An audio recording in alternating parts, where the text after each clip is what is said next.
Regional vibrant Gujarat summit 2026 જે આપણે અહીંયા 11મી અને 12મી જાન્યુઆરી યોજાઈ હતી. આ વાઇબ્રન્ટ સમિટમાં આખા સૌરાષ્ટ્રમાંથી અને કચ્છમાંથી ઉદ્યોગકારો દ્વારા, રોકાણકારો દ્વારા ખૂબ જ સારો પ્રતિભાવ આપવામાં આવ્યો છે. અને આ 2 દિવસની કોન્ફરન્સ અને જે 15 તારીખ સુધી આપની એક્ઝિબિશન હજુ ચાલુ છે અને ત્યાં પણ ખૂબ સારી સંખ્યામાં જે પણ ઇન્વેસ્ટર્સ છે, કોલેજના સ્ટુડન્ટ્સ છે, એન્જિનિયરિંગ સેક્ટરના સ્ટુડન્ટ છે, વિઝિટ કરી રહ્યા છે અને ખૂબ જ સરસ પ્રતિભાવ આપી રહ્યા છે. માનનીય પ્રધાનમંત્રીજી દ્વારા આ વાઇબ્રન્ટ રિજનલ વાઇબ્રન્ટ સંમેલનનું ઉદ્ઘાટન કરવામાં આવ્યું હતું.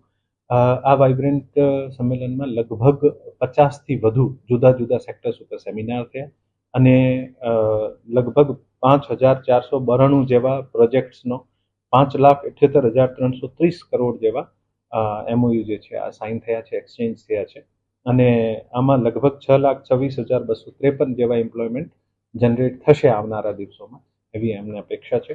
આ આયોજન ખૂબ સરસ રહ્યું અને ખરેખર આ આયોજનને ખૂબ સફળતાપૂર્વક પૂરું પાડવા બદલ તમામ વહીવટી સ્ટાફના મિત્રો, તમામ કોર્પોરેશનના મિત્રો, પોલીસમાંથી, પોલીસ કમિશનર અને SP ઓફિસમાંથી તમામ અધિકારીઓએ, કર્મચારી મિત્રોએ ખૂબ જ મહેનત કરી છે. આ તમામનો હું ખૂબ ખૂબ આભાર પણ વ્યક્ત કરું છું. સાથે સાથે રાજકોટના તમામ ઇન્ડસ્ટ્રીયલિસ્ટ અને જે પણ અહીંયા આગંતુક હતા, મહેમાનો હતા, આ લોકોએ ખૂબ આમાં સફળ બનાવવાનો આનો પણ આભાર વ્યક્ત કરું છું. મીડિયાએ પણ ખૂબ સારી રીતે આને કવર કર્યો અને મીડિયાએ ખૂબ જ પોઝિટિવ રીતે શરૂઆતથી પ્રી વાઇબ્રન્ટ ઇવેન્ટથી લઈને, જ્યાં માનનીય ડેપ્ટી CM સાહેબ અહીંયા આવ્યા હતા ત્યારથી લઈને આના પહેલાંથી લઈને ખૂબ સરસ એક માહોલ ઉત્પન્ન કરવાનું કામ કર્યું છે. મીડિયાની આ પોઝિટિવ કામગીરી બદલ હું મીડિયાનો પણ ખૂબ ખૂબ આભાર માનું છું. ટોટલ 16 થી 17 નવી GIDC અને એક મેડિકલ ડિવાઇસ પાર્કની પણ સરકારે ઘોષણા કરી છે અને આ આખા સૌરાષ્ટ્ર રિજન માટે છે.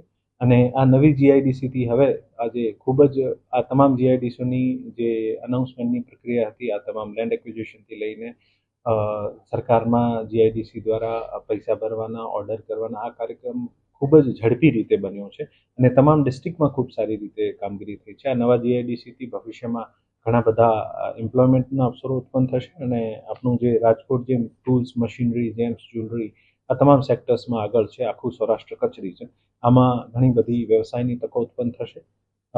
જે MOU થયા છે આમાં હું તમને સેક્ટર સ્પેસિફિક વાત કરું તો એગ્રો અને ફૂડ પ્રોસેસિંગમાં 58 MOU થયા છે, અમાઉન્ટિંગ 1,969 કરોડ. એનિમલ હસબન્ડરીના 25 MOU થયા છે 203 કરોડના.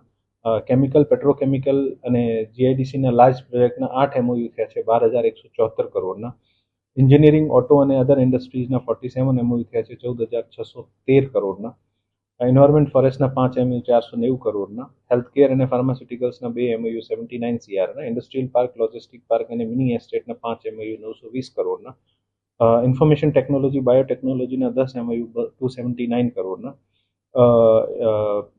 મિનરલ બેઝ પ્રોજેક્ટના 606 MOU 6,022 કરોડના. પોર્ટ્સ અને પોર્ટ બેઝ MOU 28 થયા છે 70,751 કરોડના.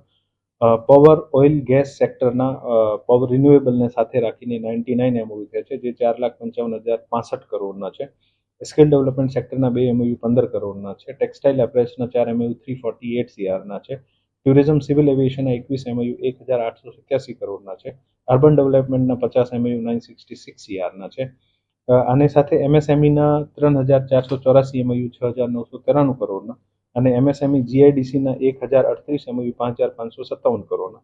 આમ ટોટલ મળીને 5,492 MOU જે છે આ 5,78,330 કરોડના MOU જે છે આ સાઇન કરવામાં